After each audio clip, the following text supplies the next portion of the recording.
Hey, everybody. It is Tuesday, February 11th. You're listening to the Mo News Podcast. I'm Moshe Wanunu. And I'm Jill Wagner. This is the place where we bring you just the facts. And we read all the news and read between the lines so you don't have to. I hope a few of you were able to get the free coffee over at Starbucks yesterday. One of the perks they had over there as everyone was dealing with their hangovers from the Super Bowl.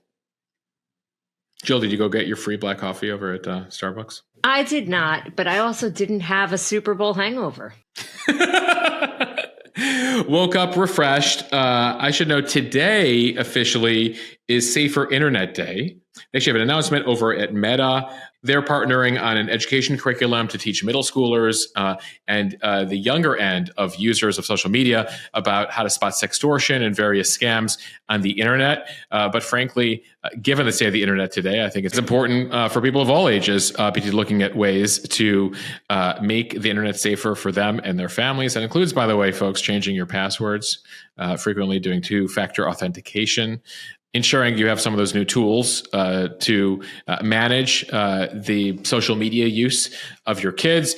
And in some cases these days, Jill, I hear more from people about their parents' internet use than their kids' internet use, checking on all those boomers out there. I saw a funny meme which said, if there are any hackers which have stolen my passwords, can you please let me know what they are?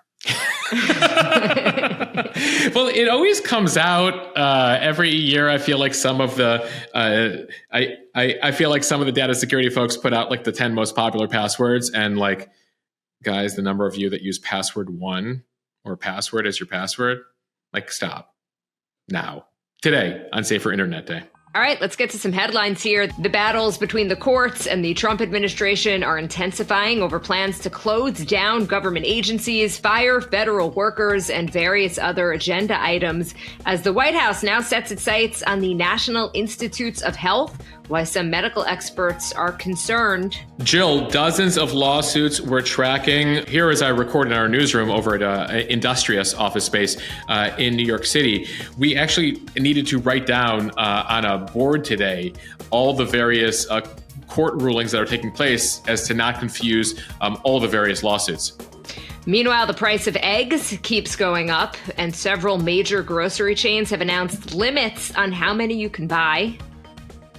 In international news, Hamas says that it will not release any more hostages this Saturday. What that means for the ceasefire? Yeah, and it comes as President Trump had a new warning for them in the last day.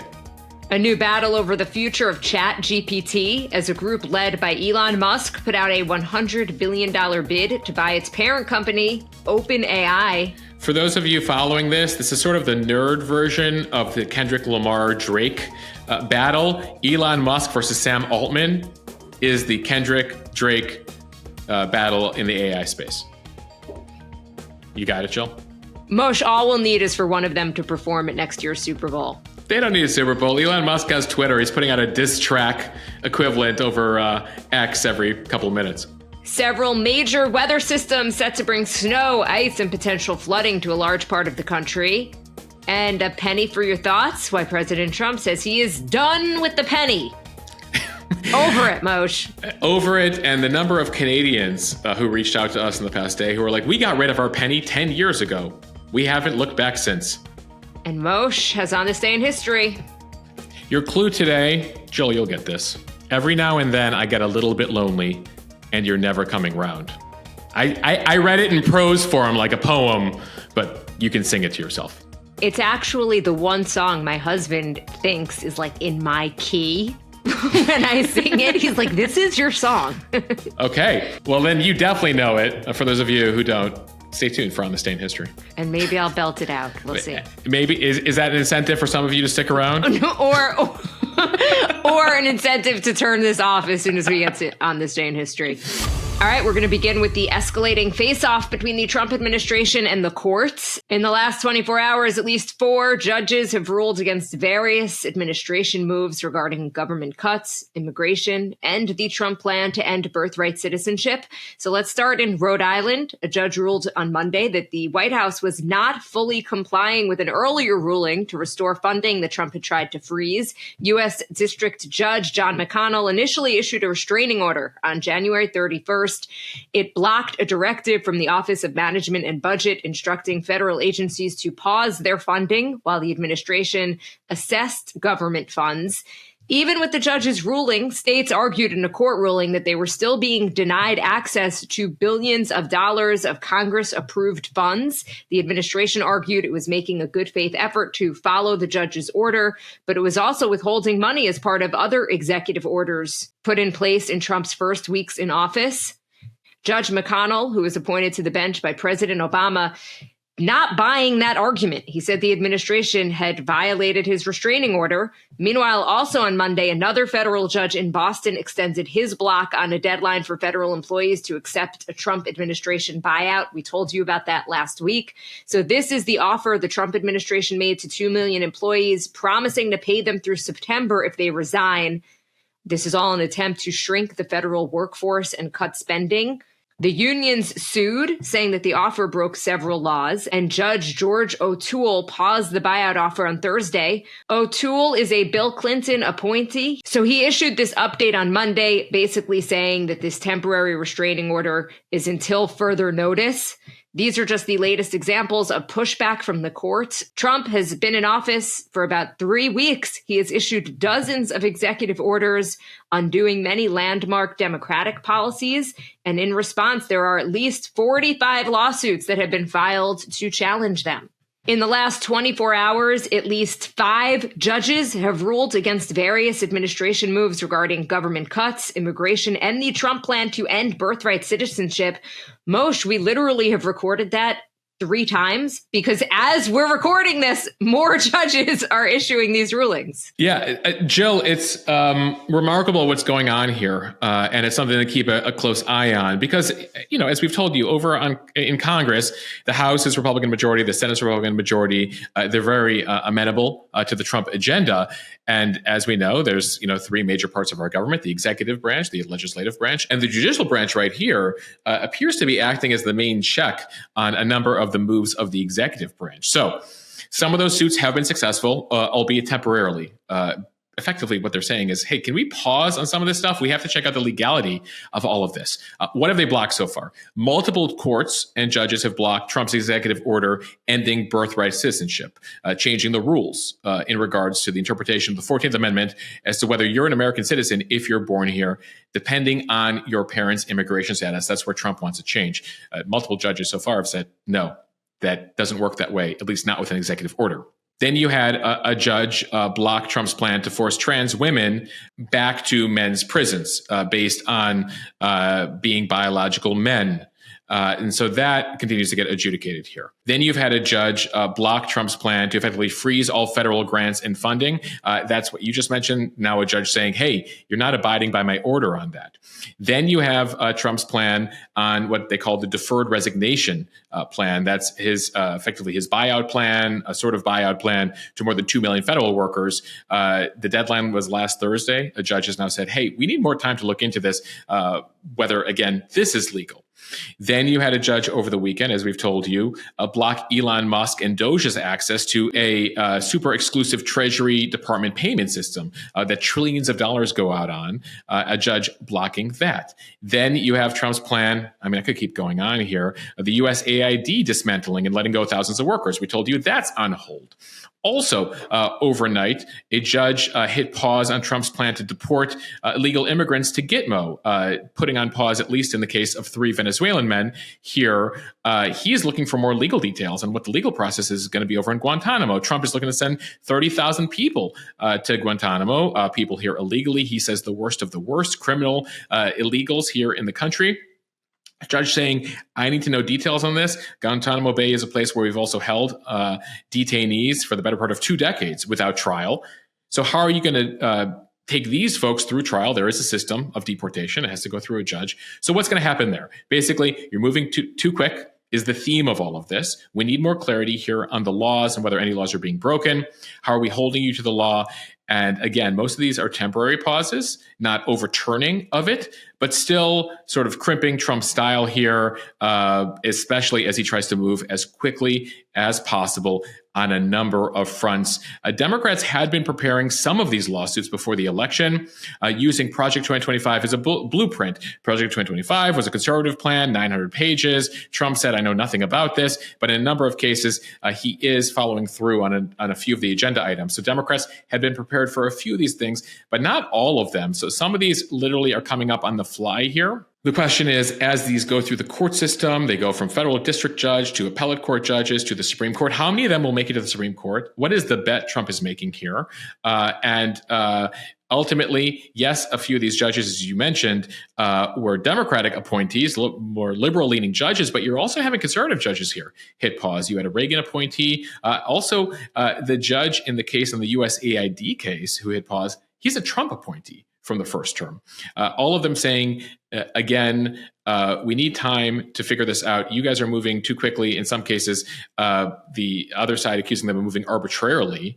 And so we need to adjudicate these. I need to have further hearings on these to figure out if, again, these moves that are impacting potentially thousands or tens of thousands of lives are within the letter of the law. Meanwhile, Vice President J.D. Vance says these judges have no right to interfere in Trump's governing. Vance posting on X on Sunday, judges aren't allowed to control the executive's legitimate power. Vance is a graduate of Yale Law School. He has argued in the past that presidents can ignore court orders if they infringe on rightful executive powers.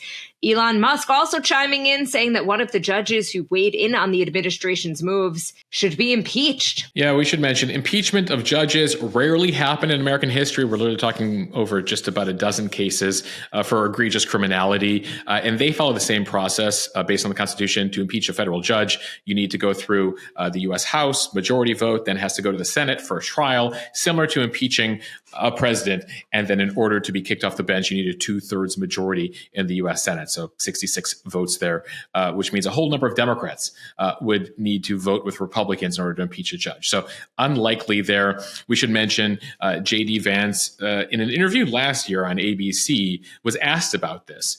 Like, what do you mean a president can overrule the courts? This is not the system that, the founders envisioned in terms of the judiciary branch being a check on executive power. And J.D. Vance, at least in that case, used an example saying, well, if a judge tells a president that he can't fire a general, that's infringing on what is basic executive authority, and the president should just move ahead with that. Now, we have not heard so far, at least as of this recording, plans by President Trump or J.D. Vance advocating to Trump that he defy a judge's order. But you did, as we began this story, a judge did rule like, hey, I told you guys to open up the grant money while we figure this out, and you don't appear to have done so. So already you see this pushback from judges. We're going to watch all of this unfold here in the coming weeks and months. And as we've told you, like, some of this stuff is unprecedented, favorite word here on the podcast. But as the Trump administration quickly unfolds here, we're just in the beginning of the fourth week. The battle is really shaping up to be between the courts and the White House. So that brings us to another Trump directive announced over the weekend, sending shockwaves through academic and medical research circles. Spoiler alert, this is the subject of another lawsuit. On Friday, the Trump administration announced that it will dramatically cut government grants to support medical research at universities, hospitals, and other scientific institutions. Effective yesterday, the Trump administration saying the move will save $4 billion that used to be doled out to researchers. But Moshe, a judge late Monday saying not so fast. Yeah, that's the judge as we were recording this podcast, and trying to stay on the latest here. That was the latest judge's ruling. This one out of Boston. The judge Angel Kelly in this case issuing a temporary restraining order against these reductions, which you're about to lay out for us. Right. So these cuts specifically affect indirect funds for scientific research, things like reimbursements for lab maintenance, equipment, safety measures, and support staff at various institutions. As of yesterday, the NIH announced that they will cap funds provided for those indirect costs at 15% of the total grant awarded.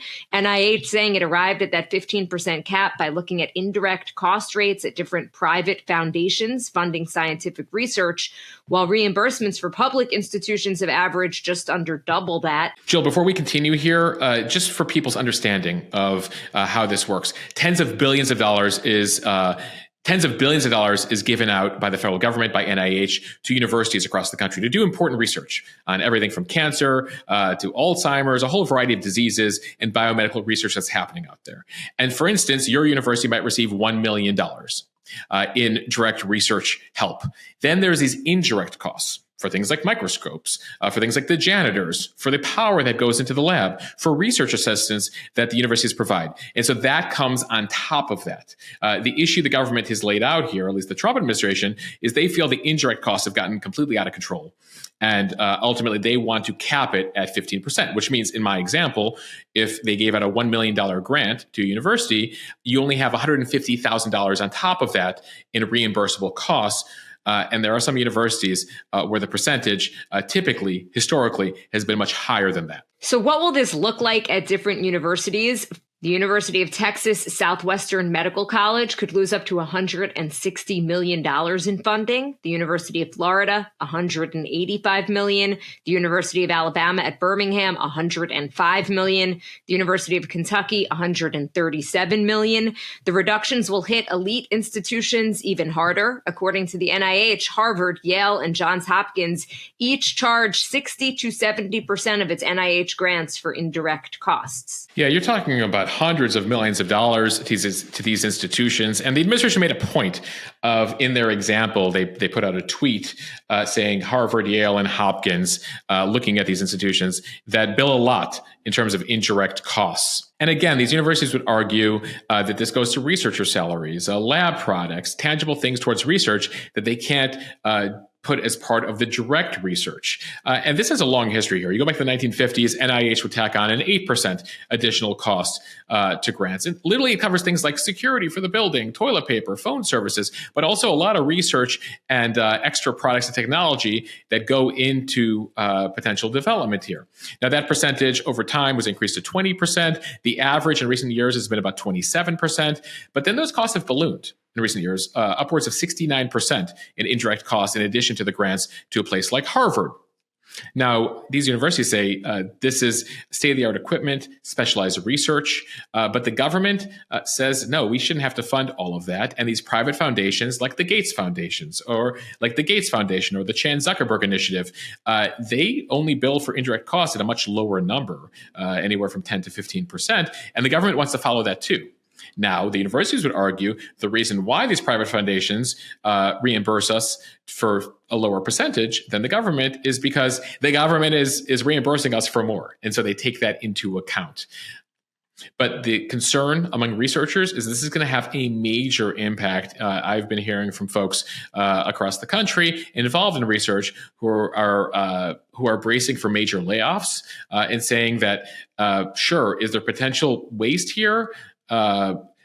Saying, sure, is there potential waste here? Universities tacking on a little extra money here and there? Potentially, but ultimately the way these universities are run, they depend on this, and this could have a major impact on research, really vital research happening across the country. That's the argument you hear from a number of folks at these institutions. So Trump tried to pass this change in his first term, but Congress voted against it. It was written into Project 2025, the 900-page Republican agenda created ahead of Trump's presidency.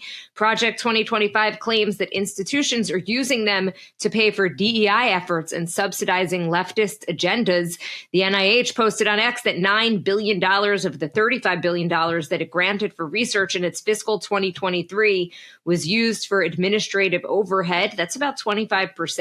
They want to get that down to 15%, which would be about $5 billion, hence the $4 billion in savings. White House spokesperson Kush Desai writing in an email that billions in savings from capping the indirect payments would allow that money to be reallocated towards legitimate scientific research, not less. But it's still unclear what those plans are and where that money will go, because DOGE is most focused on cutting costs and saving government money.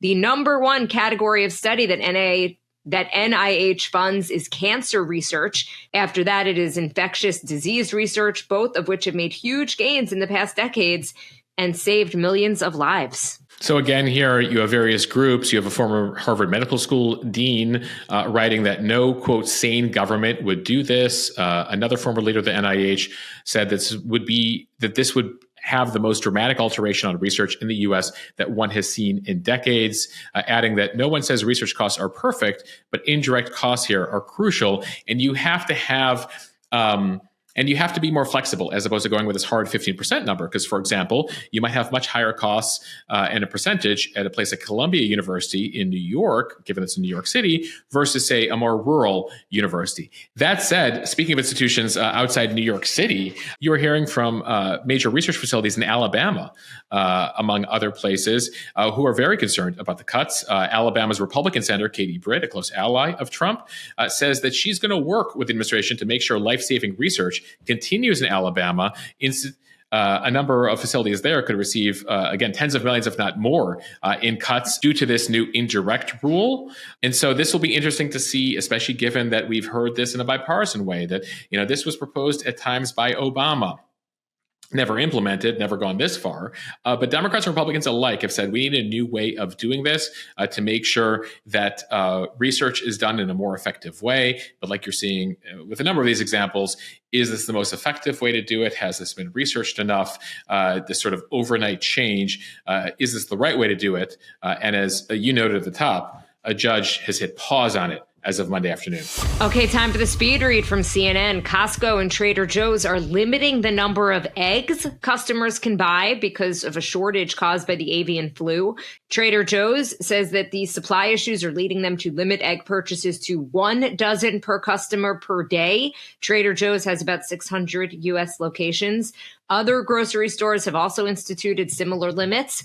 While Kroger has no national limit in place, some of its locations are choosing to do so based on availability, allowing purchases of only 2 dozen eggs per customer per trip. Videos on social media platforms like TikTok and X show people stocking up on huge amounts of eggs and showing signs at stores about limits. Costco also confirmed that it was limiting customers to 3 packages of eggs, typically sold in 2 dozen or 4 dozen cartons. Maybe I don't eat enough eggs, but that seems like enough, right? Well, it depends on how big your family is and, what you're doing with eggs every day. Are you a daily scrambled egg? I mean, the thing about eggs, Jill, we know is like if you went to the grocery store and needed like 10 basic things for an empty refrigerator, eggs would be among the things that you get. Now, as we've told you, egg prices have soared recently because of the avian flu. It's responsible for the deaths of more than 40 million egg-laying birds in the last year, and that continues. Due to the short supply, egg prices have gone up. The latest numbers we still have, I think, are from December, which showed eggs averaging in the mid-$4 range, though some of you have posted that you're seeing $10. You're paying $10 right now for a dozen eggs. And Jill, the latest data from CNBC, wholesale egg prices have now eclipsed record levels that as of Friday, white shell eggs reached $8 a dozen wholesale. And so this is going to take a while to get to consumers. But in the coming weeks and months, folks, the numbers could escalate, will likely escalate here in terms of how much you are going to be paying for a dozen eggs. And as the avian flu issue continues and has gotten into cats, as we told you yesterday, as well as cows, previous epidemics ended because effectively they were able to kill off all the chickens that had it or were exposed to it and then could hit the reset button. But now with avian flu jumping into other animals and then back to the chickens, that continues to be an issue. One question we got, Jill, so I'm paying more for eggs, but I don't have to pay as much for chicken. It's all the same animal, right? Well, the numbers show this. Over the last 5 years, the average price of a carton of eggs increased 170%.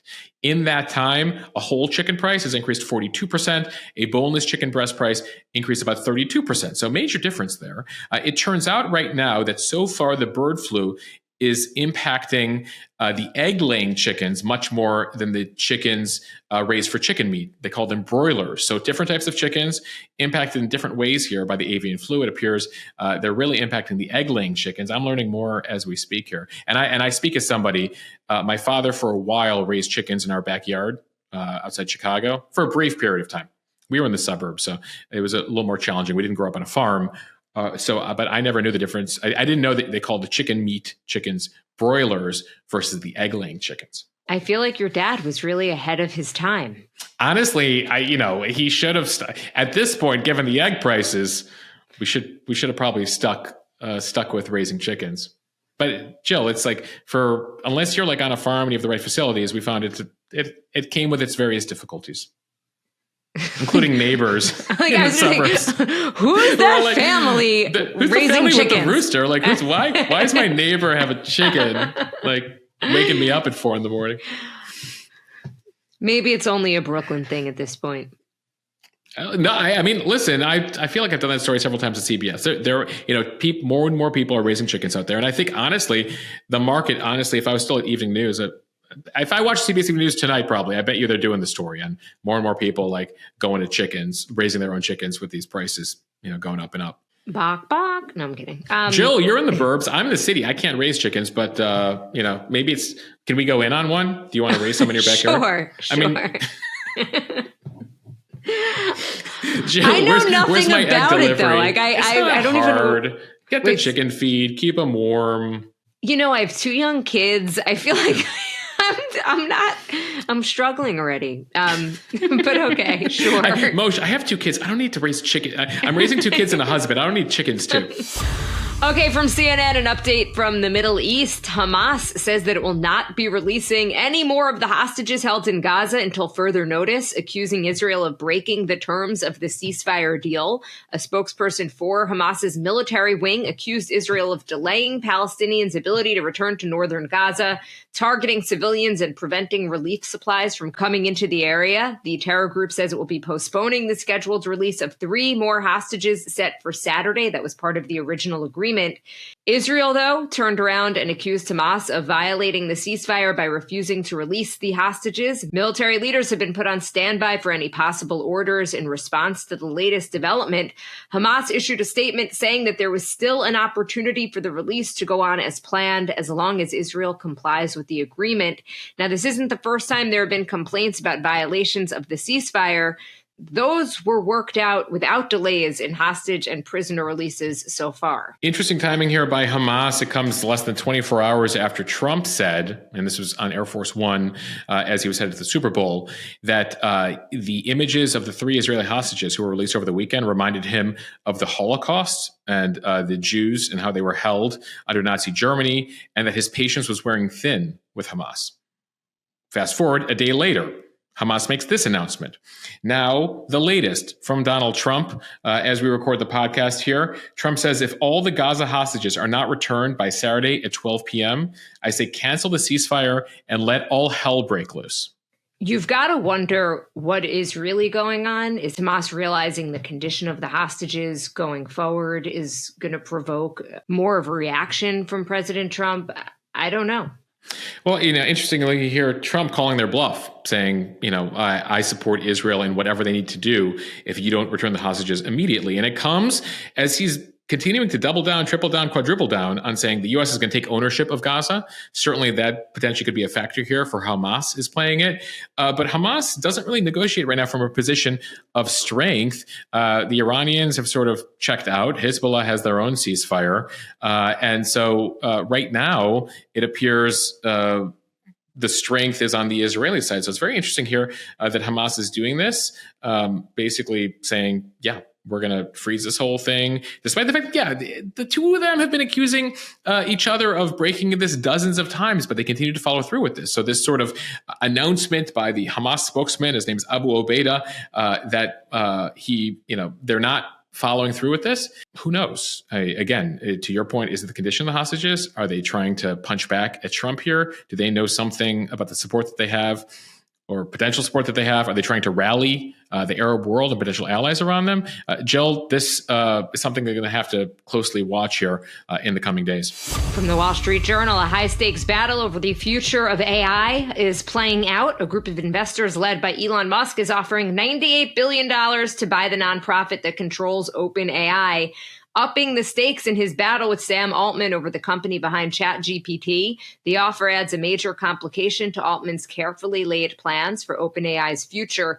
including converting it to a for-profit company and spending up to $500 billion on AI infrastructure through a joint venture called Stargate.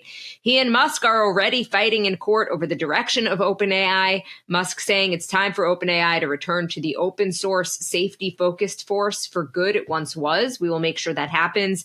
Altman responding to Musk on X, of all places, writing, "No, thank you, but we will buy Twitter for $9.74 billion if you want," using the previous name for the Musk-owned social media platform and moving the decimal point in the billionaire's bid for OpenAI one space to the left.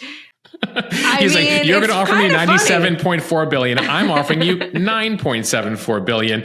These two don't like each other. As I mentioned, this is Kendrick Lamar versus Drake, or pick your rivalry out there. The two of them were among the co-founders of OpenAI nearly a decade ago. They founded it as a charity back in 2015. In 2019, Musk left the company. Altman became the chief executive. OpenAI created a for-profit subsidiary that has been a vehicle here to take in money from Microsoft and other investors as they have continued to progress here. And then, of course, we're 2 years into their launch of the ChatGPT that we all now know. And so now Altman is in the process of turning the subsidiary into a traditional company and spinning out the nonprofit, which would own equity in the new for-profit. So effectively making it a much more for-profit company here. Musk has been very opposed to this. Musk hates Altman. In fact, Musk openly criticized the administration plan, the Trump plan, to work with Altman on OpenAI, to work with Altman on a whole bunch of AI infrastructure across the country. We told you about that. Musk has filed a number of legal complaints against OpenAI. Now, OpenAI has responded that Musk's legal claims are baseless and overreaching. But this is huge. ChatGPT, is huge. OpenAI is huge. Musk making this bid.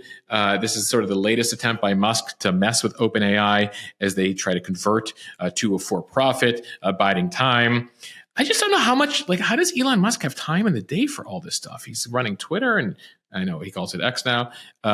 He's got SpaceX. He's got Tesla. He's got Doge. He's like living in one of the departments, allegedly sleeping in one of the agencies with his kid. And then he's got the OpenAI thing. It's remarkable. I mean, even Trump wondered about it aloud in his Fox interview over the weekend. He's like, I don't know how this guy does it. Okay, fine. Maybe I can handle a couple of chickens. Right. Elon Musk can run multi-billion-dollar companies. And he has like 10 kids. Jill's like, I tape a podcast, I have 2 kids. I think I can handle a couple of chickens. Not to minimize your tape. I'm just saying, Elon. Moshe, I'm feeling very attacked. No, I'm kidding. All right, this from Fox Weather. There are at least 3 separate winter storms expected to sweep across a large portion of the U.S. during the week ahead. Tens of millions of Americans are set to be impacted by ice and snow. Flooding will also be a concern as torrential rain to the south falls across the southeast. The first storm developed over the plains Monday. A winter storm watch extends from portions of eastern Colorado through most of Kansas, Nebraska, central and northern Missouri, southeastern Iowa, and western Illinois today. So the storm is then expected to move into the Ohio Valley and then slam the mid-Atlantic and portions of the Northeast into Wednesday morning. Richmond, Virginia, Washington, Baltimore, all under winter storm watches through Wednesday. Heavy snow is possible with totals between 4 and 6 inches. Winter storm warnings are in effect for parts of North Carolina and central Virginia. So that first storm will then wind down over the mid-Atlantic and Northeast on Wednesday, and then the second storm will be developing in the plains. So look out there for snow across Illinois, Michigan. You could get up to a foot in certain places, Wisconsin as well. Apparently, this is the storm that's going to produce the most snowfall totals all the way up through New England. So basically, this is us telling you, go check your local weather forecast. Because you are likely, upwards of 200 million Americans will be impacted by one of these storms. And that third storm, by the way, happens this weekend. And they're still trying to figure out exactly where that'll go and the full totals there. But winter, not over anytime soon. The groundhog still has about 6 weeks to be right in terms of his prediction. The groundhog. There were many groundhogs, but we're talking about Phil, of course, from Punxsutawney. And so far, Phil's looking right. Jill. Just keeping tabs. Of course, this is the winter. So what is he? Has a 20% right? I mean, that's 30%. That's his accuracy. He gets it right 30%, and this appears to so far be the winter where Phil has gotten it right. Thanks, Phil. Thanks, Phil. Thanks, 2025. And from the Washington Post, President Trump coming for the penny. The president posted on Sunday that he has directed the Treasury Department to stop minting new pennies because they cost more money to produce than they're worth. It comes weeks after Elon Musk's Doge pointed toward pennies as an inefficient expense. So let's look at the numbers here. Each year, the U.S. makes billions of pennies. Each penny costs about 3.7 cents to make, which means the U.S. loses about 3 cents per cent. And nickels, by the way, also not cost effective. They cost about 13.8 cents per 5-cent coin. Production has exceeded the coin's face value for 19 years now. Wait, just to get that right. So a penny costs 3 cents for a 1-cent coin, and nickel costs 14 cents for a 5. Like, honestly, Trump, you got to kill the nickel too. In 2024, the mint issued over 3 billion pennies at a loss of about $85 million. And that's despite the U.S. Mint. And that's despite the U.S. Mint cutting back production. There are already an estimated 240 billion pennies in circulation. Yeah, we all find them at the bottom. Like you always find them under the mats in your car, in your couch. Like you might get change if you still use cash somewhere. They give you the pennies. You're like, just take the pennies. Put it in the tip jar. Now, if you're an Abraham Lincoln fan, just know that Honest Abe, will still be on the $5 bill. So if the penny goes away, or it sounds like when the penny goes away, Abe will still get the $5 bill, which I imagine that ain't going away anytime soon. And bills are cheaper to produce, of course, than the coinage. The question, of course, is, as we've been asking these past 3 weeks, does Trump have the power to do this? I don't know who's filing the Save the Penny lawsuit, but I imagine there's a foundation out there, maybe an Abraham Lincoln Historical Foundation, that might file for something.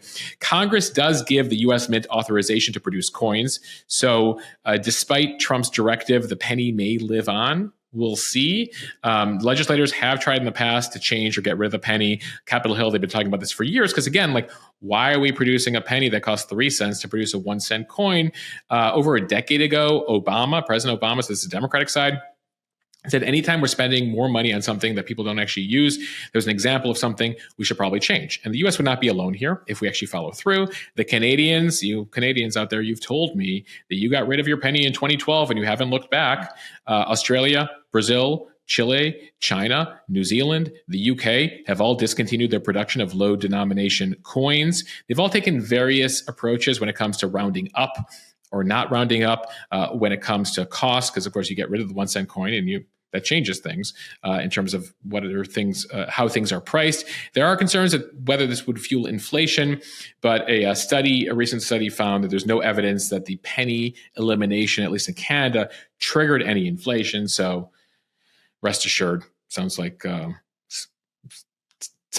we will be able to overcome the elimination of the penny if it happens. I'm okay with it. Right? Like when you hear the numbers, you're just kind of like, I don't know. It makes sense. This is where I understand people's frustration with the federal government. It's like we're spending 14 cents per nickel. We're spending 3 cents per penny. I mean, there are things where we can save some money and potentially that's the money that can go towards something else. Yes, literally it's pennies, but it adds up to millions or billions in some case. So anyway, that's our viewpoint. It sounds like the Mo News podcast. We're pro elimination of the penny. Is that right, Jill? We're taking that position? I think so. I mean, given that people aren't even using cash anymore, I think we could lose the penny. For the most part. I mean, of course, yes. It does have an impact among certain parts of the population, right? Low income parts of the population. And that's been a particular concern about the penny. But ultimately, it appears the research has shown that they're not that worried about that impact either. Okay. On this day in history, on this day in 1945, FDR, Winston Churchill, and Joseph Stalin signed the Yalta Agreement. This is a big deal.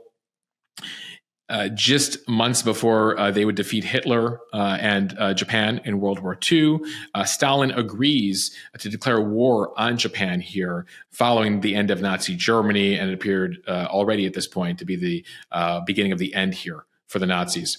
Fast forward to 1990 on this day in history. South African anti-apartheid activist Nelson Mandela is freed from prison after 27 years, at times for years held in solitary confinement. An amazing story, multiple documentaries out about this. Mandela had There are a number of documentaries out about Mandela's life. Back in the 50s and 60s, he was advocating nonviolent resistance to apartheid, which was that institutionalized system in South Africa of white supremacy and racial segregation. After there was a major massacre, though, of peaceful black demonstrators, Nelson Mandela ended up organizing a paramilitary group against the white minority government there. And so then he would be arrested, put in jail for that, eventually released on this day in 1990, and then elected president of South Africa just a few years later. Tragedy in the music world on this day in 2012. I remember where I was. It was Grammy weekend, 2012. Whitney Houston, one of the world's top-selling singers of all time, found dead in the Beverly Hills Hilton. It was a result of accidental drowning related to a number of drugs that she had been taking. I remember the Grammys that next night, Jill, effectively pivoted and had a number of tributes to her life. Moshe, so sad. And of course, we're just a couple of days after the Super Bowl. And I always think about Whitney Houston with her rendition of the national anthem back in 1991. Just amazing. All right, another bit of history on this day. Pope Benedict the 16th announced to the world that he was resigning as Pope while still alive. This is a pretty rare thing. In fact, it was the first papal resignation in nearly 600 years. He basically went to go become Pope Emeritus, lived on for 9 more years. So for a while there, we had a current Pope and a former Pope in a once in a nearly millennia type situation. We end here, as always, with music history. I don't know if Jill's going to sing or not, but on this day in 1983, 42 years ago today, Bonnie Tyler released her song. This was the clue: Total Eclipse of the Heart. Turn around. There we go. I don't think I gave it my all. Nah, Michael says it's in your key, and it does, by the way. It does sound in your key right there. We'll have to go to karaoke. I'll sing it in the shower sometimes, and he'll be like, "That's your song." I'm like, really? Okay. I think so too. We all need that cheerleader in our life. So kudos to Michael for the support that he shows you in your aspiration to one day become a singer. You actually, you have no aspiration to become a singer. I have no aspiration. None. I mean, Jill, and one more song on this day in history. 17 years ago today, MIA Paper Planes. Solid song. I don't think I sing that one as well. You don't sing MIA. You just you stick with the 80s. The 80s. I do like the song. Yeah. Okay, thanks everybody for listening to the Mo News podcast. If you like what you hear, please share this with your friends. It helps us grow. Follow us, subscribe so you don't miss an episode, and review us in the App Store. A nice review. Only the nice reviews. We don't want the negative reviews. If you have something, what's the old expression, Jill, about having something nice to say? Don't say it at all. If you have nothing nice to say, do not review us at all, is our derivative of it. Anyway, that's what we got for you today.